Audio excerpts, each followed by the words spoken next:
Australia विरुद्धच्या दोन्ही मालिकांसाठी England cricket बोर्डाने संघ जाहीर केलाय, तर जॉस बटलर हा या दोन्ही मालिकेत इंग्लंडचं नेतृत्व करणार आहे. ऑस्ट्रेलियाच्या इंग्लंड दौऱ्याची सुरुवात ही T20 मालिकेने होणार आहे. यानंतर वन डे सिरीज खेळवण्यात येणार असून इंग्लंडने T20I सिरीजसाठी 15 सदस्यीय संघात 5 युवा खेळाडूंची पहिल्यांदाच निवड केली आहे. यामध्ये Jordan Cox, Jacob Bethell, Dan Mousley, Josh Hull आणि जॉन टर्नरचा समावेश करण्यात आलाय. आगामी महिला T20 वर्ल्ड कप 2024 स्पर्धेतील भारतीय संघाचं वेळापत्रक समोर आलंय.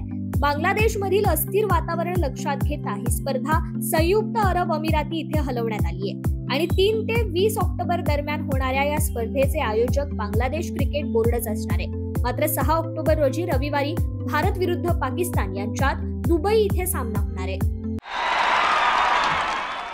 स्पेनच्या क्रिकेट संघाने सोमवारी वर्ल्ड रेकॉर्डची नोंद केली आहे. युरोपियन देशाने पोर्ट सॉफ येथील वेनर्स रोवर्स ॲथलेटिक क्लब ग्राउंडवर ICC T20 वर्ल्ड कप 2024 उपप्रादेशिक पात्रता गट C सामन्यात ग्रीस संघावर 7 विकेट्स राखून विजय मिळवलाय. या विजयासह स्पेनने आंतरराष्ट्रीय T20 क्रिकेटमध्ये सलग 14 सामने जिंकण्याचा वर्ल्ड रेकॉर्ड नोंदवलाय.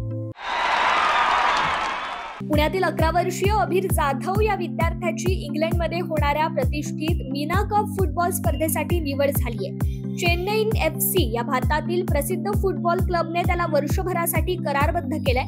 इंग्लंडमधील नॉर्विच शहरात दरवर्षी मीना कप स्पर्धा होत असते. या स्पर्धेत जगभरातील महत्त्वाचे संघ सहभागी होत असतात. यंदा भारतातून चेन्नईन FC क्लबचा संघ सहभागी होणार असून 12 वर्षाखालील वयोगटात हा संघ भाग घेणार आहे. भारतातील स्थानिक क्रिकेट स्पर्धांमध्ये रोख रकमेची बक्षिसे दिली जाणार आहेत. देशांतर्गत स्पर्धेत प्रोत्साहन देताना BCCIचे सचिव जय शहा यांनी याबाबत सोशल मीडियावर महत्त्वपूर्ण घोषणा केली आहे. पुरुषांच्या स्पर्धेसोबतच महिला आणि ज्युनियर क्रिकेट स्पर्धांसाठीही पुढाकार घेण्यात आलाय. विजय हजारे तसेच सय्यद मुश्ताक अली या पुरुषांच्या क्रिकेट स्पर्धांमधील लढतींसाठी सामनावीर आणि मालिकावीर अशी बक्षिसे देण्यात आली आहेत. तसेच महिला आणि ज्युनियर क्रिकेट स्पर्धांमध्येही प्लेअर ऑफ द मॅच आणि प्लेअर ऑफ द टुर्नामेंट अशी बक्षिसे देण्यात येणार आहेत. वेस्ट इंडिजने दुसऱ्या T20I सामन्यात पाहुण्या दक्षिण आफ्रिकेवर 30 धावांनी विजय मिळवलाय. वेस्ट इंडिजने पहिल्या सामन्यात 7 विकेट्सने विजय मिळवला होता. विंडीजचा हा अशा प्रकारे 3 सामन्यांच्या मालिकेत सलग दुसरा विजय ठरलाय. विंडीजने दक्षिण आफ्रिकेला विजयासाठी 180 धावांचं आव्हान दिलं होतं. मात्र विंडीजच्या गोलंदाजांसमोर दक्षिण आफ्रिकेने गुडघे टेकले आणि दक्षिण आफ्रिकेचा डाव 19.4 ओव्हरमध्ये 149 धावांवर आटोपला. या विजयासह 2-0 अशा फरकाने मालिकेत आघाडी घेतली.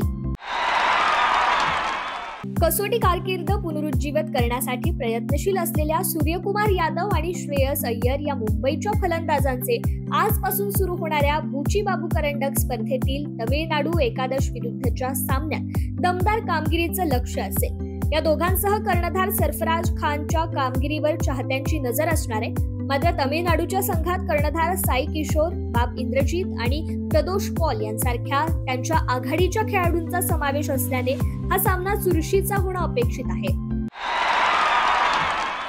इंग्लंड फुटबॉल संघाचे पहिले परदेशी प्रशिक्षक तसेच इटली, पोर्तुगाल आणि स्वीडनमध्ये क्लब संघांना मार्गदर्शन करताना यशस्वी कामगिरी करणारे स्वेन गोरान एरिक्सन यांचं आज निधन झालंय.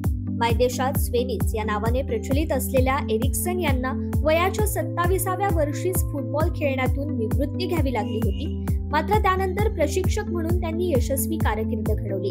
2001 मध्ये त्यांची इंग्लंडच्या राष्ट्रीय फुटबॉल संघाचे प्रशिक्षक म्हणून नियुक्ती करण्यात आली. त्यांना इंग्लंडची सुवर्ण पिढी मानल्या जाणाऱ्या David Beckham, Wayne Rooney, Frank Lampard, Steven Gerrard यांसारख्या नामांकित खेळाडूंना मार्गदर्शन करण्याची संधी लाभली.